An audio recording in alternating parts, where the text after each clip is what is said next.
Hello friends, welcome to more creative. दोस्तों, आज 6 जुलाई दिन रविवार है। वह हिंदी महीना आषाढ़ और शुक्ल पक्ष की एकादशी है। तो चलिए शुरू करते हैं आज की बड़ी खबरें। यदि आपको खबरें पसंद आए तो वीडियो को लाइक जरूर करिएगा और आप हमें प्रदेश के किस जिले से देख रहे हैं कमेंट बॉक्स में जरूर बताइएगा। दोस्तों, यदि आप चैनल पर नए हैं तो चैनल को सब्सक्राइब कर बेल आइकन पर क्लिक कर दें ताकि अगला वीडियो आपको शीघ्रता से मिले। दोस्तों, प्रधानमंत्री किसान सम्मान निधि योजना की 20वीं किस्त का इंतजार कर रहे किसानों के लिए गुड न्यूज है। 20वीं किस्त का इंतजार कर रहे किसानों को जल्द ही यह किस्त मिलने की संभावना जताई जा रही है। मीडिया सूत्रों से पता चला है कि जुलाई में यह किस्त किसानों के बैंक खातों में भेजी जा सकती है। कई रिपोर्ट में दावा किया जा रहा है कि किस्त 9 जुलाई के बाद जारी होगी। इसकी वजह प्रधानमंत्री नरेंद्र मोदी का विदेश दौरा है। वे 2 जुलाई से 9 जुलाई तक घाना, त्रिनिदाद टोबैगो, अर्जेंटीना, ब्राजील और नामीबिया की यात्रा पर रहेंगे। प्रधानमंत्री मोदी 6 और 7 जुलाई को ब्राजील में ब्रिक्स शिखर सम्मेलन में भी हिस्सा लेंगे। दोस्तों, आपको बता दें कि प्रधानमंत्री किसान सम्मान निधि की किस्तें अक्सर प्रधानमंत्री के हाथों ही लॉन्च की जाती है। ऐसे में उनके लौटने के बाद ही बड़ी घोषणा और कार्यक्रम के जरिए किस्त जारी होने की संभावना है। अर्थात 9 जुलाई के बाद ही किसानों के बैंक खातों में योजना के 2000 रुपए आएंगे। दोस्तों, युवाओं को मध्य प्रदेश सरकार देगी 15,000 रुपए। मध्य प्रदेश सरकार ने पहली बार नौकरी करने वाले युवाओं के लिए एक नई महत्वपूर्ण योजना शुरू की है जिसका नाम एम्प्लॉय लिंक्ड इंसेंटिव स्कीम है। इस योजना का उद्देश्य युवाओं को रोजगार के प्रति प्रेरित करना और उनकी आर्थिक स्थिति को मजबूत करना है। इस स्कीम के तहत अब उन युवाओं को आर्थिक सहायता दी जाएगी जो पहली बार नौकरी करने जा रहे हैं। योजना के तहत युवाओं को 15,000 रुपए दिए जाएंगे और यह 2 किस्तों में दिए जाएंगे। इसके अलावा इस योजना का फायदा नौकरी पर रखने वाली कंपनियों को भी होगा। जिन कंपनियों में युवा काम करने जाएंगे उन्हें भी सरकार प्रोत्साहन के रूप में राशि देगी। दोस्तों, आपको बता दें कि सरकार के अनुसार इस योजना का लाभ उन्हीं युवाओं को मिलेगा जिनकी सैलरी 1 लाख रुपए से कम होगी। इसके अलावा EPFO से जुड़े कर्मचारी ही इस स्कीम का लाभ उठा सकेंगे। यदि आप पहली बार नौकरी करने जा रहे हैं और आपकी कंपनी EPFO के अंतर्गत रजिस्टर्ड है तभी आपको इस योजना का लाभ मिलेगा, अर्थात 15,000 रुपए मिलेंगे। दोस्तों, मध्य प्रदेश में बारिश का स्ट्रांग सिस्टम शुरू हो गया है। बारिश के स्ट्रांग सिस्टम एक्टिव होने की वजह से मध्य प्रदेश के कई जिलों में बाढ़ जैसे हालात हैं। सबसे ज्यादा टीकमगढ़ और मंडला में स्थिति खराब है।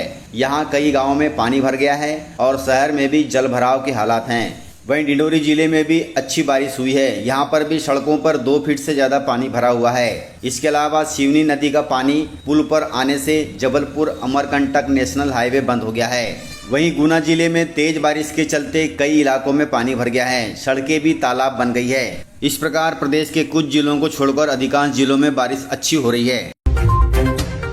दोस्तों, मेधावी छात्रों को 4 जुलाई को लैपटॉप के लिए राशि मिल गई है, लेकिन सांसद के बयान से यह मामला गर्मा गया है। प्रदेश के 94,000 से अधिक मेधावी छात्रों को लैपटॉप के लिए 25,000 रुपए मुख्यमंत्री मोहन यादव ने जारी कर दिए हैं। लेकिन रीवा के सांसद जनार्दन मिश्रा ने मेधावी छात्रवृत्ति योजना के लिए बड़ा बेतुका बयान दिया है।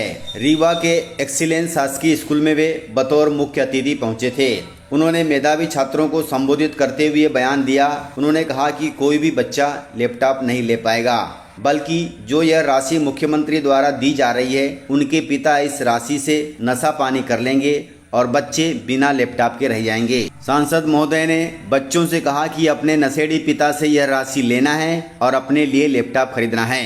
दोस्तों, यदि आपके साथ भी ऐसा होगा तो आप अपने पापा से यह राशि मांग लें और लैपटॉप खरीदें।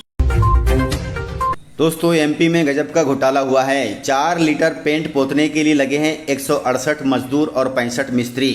प्रदेश में हर दिन नया नया घोटाला सामने आ रहा है। यह घोटाला शहडोल जिले में हुआ है। शहडोल जिले के एक सरकारी हाई स्कूल की दीवारें रंगने का मामला सुर्खियों में है। इस स्कूल में महज 4 लीटर पेंट पोतने के लिए 168 मजदूर और 65 मिस्त्री लगाए गए। इस प्रकार कुल 233 लोगों ने 4 लीटर पेंट की पुताई की है। सवाल यह है कि 4 लीटर पेंट इतना जादुई था कि उसने इतने लोगों को काम दिया।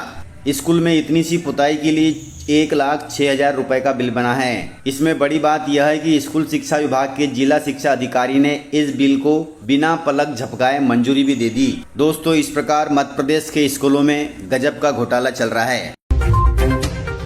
दोस्तों, मध्य प्रदेश में फर्जी जाति प्रमाण पत्र से सरकारी नौकरी पाने वालों का हुआ पर्दाफाश। मध्य प्रदेश में एक और बड़ा फर्जीवाड़ा सामने आया है। दरअसल जाति प्रमाण पत्रों का गलत इस्तेमाल करके सरकारी विभागों में नौकरी करने वाले 20 से ज्यादा अफसरों तथा कर्मचारियों के खिलाफ एफआईआर दर्ज की गई है। ग्वालियर एसटीएफ टीम ने यह मामला उजागर किया और प्रारंभिक जांच में पाया कि ये अफसर ग्वालियर, चंबल, इंदौर, शाजापुर, विदिशा, होशंगाबाद और बैतूल जैसे शहरों में फर्जी जाति प्रमाण पत्र लगाकर सरकारी ड्यूटी पर तैनात हैं। वहीं एसटीएफ के एसपी राजेश सिंह भदौरिया ने बताया कि इस मामले में लगभग इन जिलों से 40 से 45 आरोपियों की गिरफ्तारी संभव है। अर्थात अब इनकी नौकरी भी जाएगी और जेल में भी जाना पड़ेगा। इसलिए दोस्तों ऐसे उल्टे पुल्टे काम न करें, क्योंकि कभी न कभी खुलासा हो ही जाता है। मध्य प्रदेश सरकार ने किसानों के लिए लिया है बड़ा फैसला। फैसले के तहत फसल की सुरक्षा के लिए आधा खर्च देगी सरकार। दोस्तों मध्य प्रदेश सरकार ने किसानों के लिए ऐलान किया है कि फसल की सुरक्षा के लिए खेत पर फेंसिंग का आधा खर्च अब राज्य सरकार वहन करेगी। उद्यान की फसल उगाने वाले किसानों को यह लाभ मिलेगा। इसके लिए किसानों को प्रदेश के उद्यानिकी एवं खाद्य प्रसंस्करण विभाग को ऑनलाइन आवेदन देने होंगे। मध्य प्रदेश में किसानों की फसलों को अब जंगली जानवरों से होने वाले नुकसान से बचाने के लिए सरकार फेंसिंग का आधा खर्च खुद वहन करेगी। यदि आप इस योजना का लाभ लेना चाहते हैं तो अपने जिले की उद्यानिकी विभाग से मिल सकते हैं। दोस्तों किसानों के लिए जरूरी खबर है, चीन ने रोक दी है अब भारत में डीएपी की सप्लाई। दोस्तों प्रदेश सहित पूरे देश में किसानों को डीएपी खाद नहीं मिल रहा है। इस खरीफ सीजन में किसानों को डीएपी खाद की बहुत ज्यादा जरूरत पड़ती है, लेकिन चीन ने भारत को डीएपी की सप्लाई पर रोक लगा दी है। हालांकि सरकार ने इसके लिए एक हल निकाल लिया है।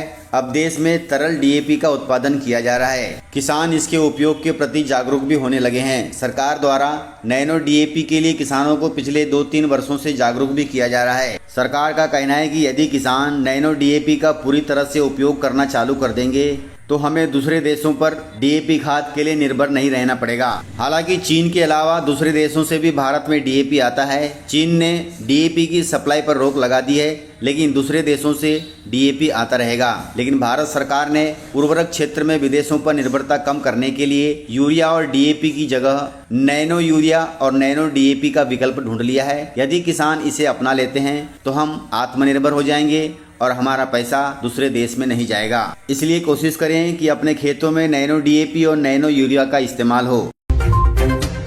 दोस्तों पूर्व सीएम शिवराज सिंह चौहान की बिल माफी घोषणा मुख्यमंत्री मोहन यादव के लिए बनी परेशानी। अभी फिलहाल में सरकार का खजाना खाली है। ऐसे में विधानसभा चुनाव से पहले की गई शिवराज सिंह चौहान की एक घोषणा डॉक्टर मोहन यादव के लिए परेशानी बन रही है। पूर्व सीएम शिवराज सिंह चौहान ने चुनाव से ठीक 1 महीने पहले सितंबर माह का बिजली बिल 0 करने की घोषणा कर दी थी, जिसके चलते बिजली महकमे ने सितंबर में बिजली का बिल जारी नहीं किया। अब बिजली कंपनी माफ किए गए सितंबर 2023 का बिजली बिल का पैसा सरकार से मांग रही है। वहीं वित्त विभाग ने ये पैसा देने से साफ इनकार कर दिया है। वित्त विभाग का कहना है कि कागजों में बिजली का बिल माफ होने की कोई बात नहीं है, ये बिल केवल स्थगित हुआ है। इसलिए अगले 3 सालों में धीरे धीरे करके सितंबर 2023 का बिल जनता से वसूला जाए। कुल मिलाकर यदि सरकार कुछ माफ भी करती है तो उसका हर्जाना जनता को ही भुगतना पड़ेगा। दोस्तों इस प्रकार से खबरें थी। यदि आपको खबरें पसंद आई हो तो वीडियो को लाइक, शेयर एंड सब्सक्राइब जरूर करिएगा।